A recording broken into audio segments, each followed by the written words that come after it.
Hey everyone, welcome back to my channel and my home. My name is Lynn Wilson. I'm glad you're joining me tonight. So I have had a series on my channel. Some of you have watched it, maybe you haven't, maybe this is your first time coming to my channel. My channel is all about everyday living, family and home, and how to live life and live it to the fullest with encouragement. And I just want to encourage you tonight on this particular topic. And the topic is, can a disability ruin your marriage? So this is one of the topics that many of you have asked me to chat about. And I did do a little survey over on the community page. And if there's something in particular you would like me to talk about, I'm getting back into the disability videos.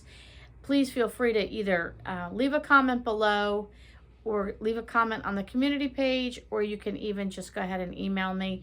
I will cover many of these topics. It'll be over a period of time. And this one in particular, I'm going to highlight on a few things tonight, but it'll be something that I think will be ongoing, that I will piggyback and talk about other things along the way.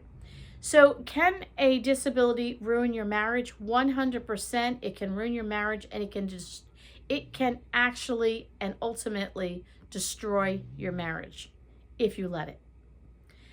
Why do I say it that way? I know of people, I have heard stories from people who have disabilities and struggle, and they just can't get through it.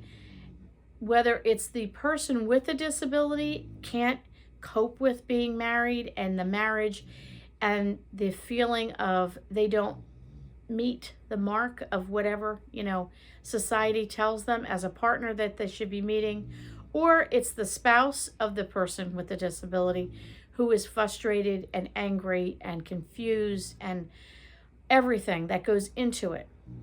So from my perspective, I am the spouse of someone with a disability.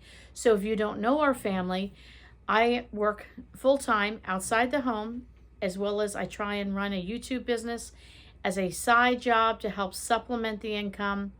And my husband has been on full-time disability about 10 years now, Graham? About 10 years. My husband's right over here. He's listening to everything I'm saying. So if I'm saying something he doesn't agree with, I'm sure he's going to say, hang on there a minute. Let me interject. So Graham struggles from epilepsy. So your spouse, or you might be the one listening and you're not the spouse, but whatever your struggle is, whatever your disability is, it could be mental health, it could be diabetes, it could be, 1,000,001 things that could be the disability. Graham's just happens to be epilepsy. And from that, other things have happened. He, from his seizures, will fall, break things, land into, precious things that I count as a very special thing in my life. I love collecting antiques. Graham has fallen and broken many things, and I will tell you, when we first got married, it devastated me. It was just horrible. Like, you broke my mother's china, that type of thing, and how could you? And I don't know that I was angry with him, but I was angry at the situation. So things like that would happen, and I'd get frustrated. Oh, how do I begin to talk about this subject? Is like massive. So let me say this. Let me try and bring this in a little bit and keep it simple and keep it short without making this video forever long. Can a disability ruin your marriage? Yes. Can a disability devastate and destroy your marriage? Yes. Let me say, how can it do that? Okay, couple of things. One is the fact that you let it destroy it. How will that happen? Because on either side, the spouse or the person who's on disability becomes overwhelmed, becomes angry, becomes just, I give up, devastated, can't do it anymore, wants to give in and, pack it in, and that's it. Both sides can feel this for different reasons. And it makes it very hard when you don't work together. Now, has our marriage been perfect, ideal? Have we done it all right? Have I been the most supportive wife that my husband could ever want? Absolutely not. Has he been the perfect husband, even on disability, to do all the things he could do at all the right moments? And did he just do everything the best he could with what he had? Absolutely not. We're two imperfect people trying to have a marriage and grow together and love each other the best way we can in spite of the disability. Here's what I can tell you. Has it destroyed my marriage? It has ruined moments of my marriage. It's never destroyed it, but it has ruined moments of it. It has caused difficulties because of financial difficulties. Other things that can ruin your marriage is that you're not flexible. And when you have a partner and you're married and you plan a family event, you plan a family vacation, you make a schedule and you write down, this is what we're doing today. And lo and behold, the person with the disability has an off day, whatever that might be in your world, and the day has now come to a screeching halt, and you either have to cancel your plans, change the plans, reorganize, regroup, reschedule, whatever. That, and if you're not flexible, that can also be devastating and destroy the moment, and it can add to destroying your marriage. When you have a partner with a disability and you're trying to raise a family, that family dynamics, oh, you struggle with that. And I'll be talking about families and raising kids and all that and how that has worked for us. But that becomes a tension in your marriage as well. Just having children and raising children, if you're not on the same page with each other, discipline and mentoring and raising the kids and what do you want to teach them and how do we want to do life and all the rest, in a normal, everyday, average marriage, family unit, that's a difficulty in itself. Then you add the disability to it. That's another level of frustration in the family. Have Graham and I done everything perfect? No. I think he'd be right on board with me saying, we have not done everything perfect. Again, we are two imperfect people. But I can tell you this. When one of us has been down, the other one has tried to be up. And we've always been trying to help each other out. When Graham is down and out and has gone through depression, and there's lots of subjects here I'm throwing in the mix here, and we will talk about them at a later date. But when he has struggled with depression, I have tried to find ways to bring him out of it. When he's not feeling well, I've tried to cater to him. In all of that, 2 or 3 days go by, 5 or 6 days go by, 3 or 4 weeks go by, 2 or 3 months have gone by. Has the frustration level grown? Absolutely. I lose my patience. I'm frustrated. I'm mad. I'm annoyed. I want to do what everybody else does. Why can't I have what everybody else has? Those feelings are normal and natural. I mean, I'm a human being. Just because, I serve in ministry doesn't mean I have it all together. But that's when I have to sort of check in with myself and say, Lynn, this is the life you chose. This is the man that you love. This is the family that God has put together. And you need to snap out of it and get it together.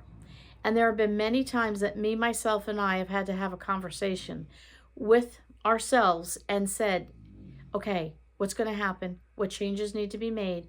And it has to start with me. What advice can I give you if you're in a family dynamics of a situation where your spouse has the difficulty and has the disability? Well, it's going to be the same advice for whether you are the one with the disability or you are the spouse of the one. The first thing I'm going to tell you is, number one, if you fell in love with that person, you should still be in love with that person in spite of. Leave all the rest of it out. Are you in love with that person? One thing I've had to do, and it has really helped me, is sometimes I have to sit and stop and think about why I love my husband. Maybe you have to go back a little bit. Why did I fall in love with, put that person's name in there. And I have to sort of make a list in my mind. I fell in love with him because, and what did he do today that was special? That maybe even in the smallest way, he tried to do something special for me. And I need to actually not just think, I have to write them down and it helps me process and brings me back to a place of being thankful for that person. Kind of brings me back to the fact that I do love him. That's number one. That for me has really helped. Another thing that has really helped is me just realizing that I have a part in this, and I can make or break this relationship. Whether I have the disability or I am the spouse, either one of us are in a position of making or breaking this relationship. And if you want to stay married and you want to stay in love, you've got to sit there and have a little talk with yourself and say, knock it off, pull it together. That doesn't mean Graham and I don't sit down and I need to pour out my heart and say, you were really frustrating me and this is how and why and what's happening.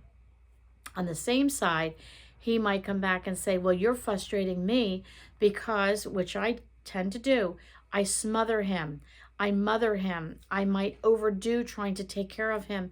And he's like, I'm okay. I'm a big boy. I can do these things.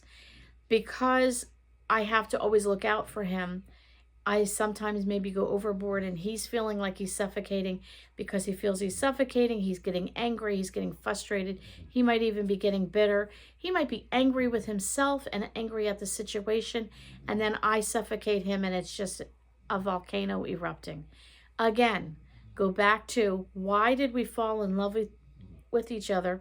Why are we grateful for each other? And what part do I play in this situation of frustration? It sounds simple, but it isn't simple. When you're in the height and the heat of a moment, oh, let me take out a notebook and write all these things down is not probably going to be the first thing that you want to do, nor is the fact for you, when you're angry and frustrated, it's never your fault. It's always the other person's fault. But at some point, if it means you leaving the room, if it means you taking a deep breath and going and making a cup of coffee, going for a walk, just separating yourselves. You might just have to say to each other, I need a break. I just need a break. And I've said that, and you've got to get away from each other. Separate rooms, just breathe, let some dust settle, and then you've got to agree that you've somehow, before tonight ends, we've got to work out this situation. Can a disability ruin and destroy a marriage? 100% yes. But if you let it. You have a choice in that. People have said, well, I didn't have a choice. It just happened. No, it just didn't happen. Life doesn't just happen.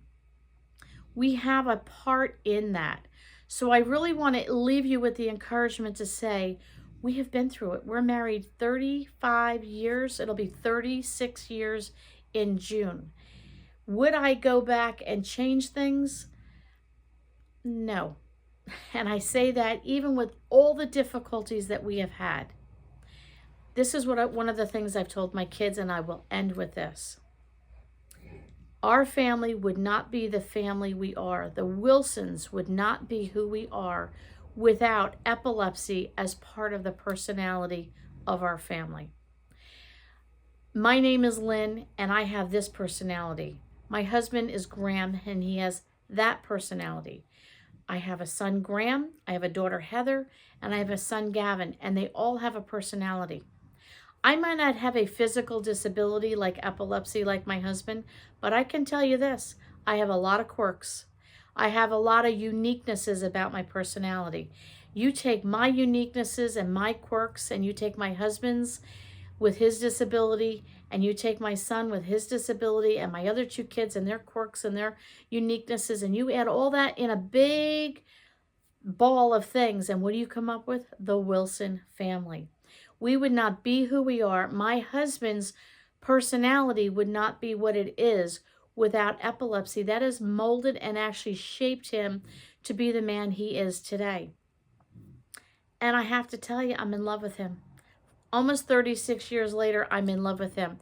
There are moments I would like to have seen maybe different. I would like a little less of this and a little bit more of that. But who doesn't in life? In life in general, wouldn't we want to change moments and have a little less of this and a little more of that in any situation in life? I want to encourage you, if you're in a marriage today with somebody with a disability, or if you are the one with a disability, you can ask that question, will my marriage be destroyed by this difficulty and disability? Only if you let it. Maybe today you need to sit down and kind of regroup just with yourself. Maybe kind of just, breathe, make some notes, maybe journal a little bit, write down the things that are bothering you, and kind of come up with some ideas of, okay, how could we do this better? So when you go to talk to your spouse, don't just say, these are the 10 things that are wrong. Here are 10 things that are wrong and that are bothering me, and here's a way I think we can fix this and work that out together. Okay, guys, we'll catch you on the next video for disabilities, and I hope you enjoyed this. I would love to hear some comments below. Thanks so much.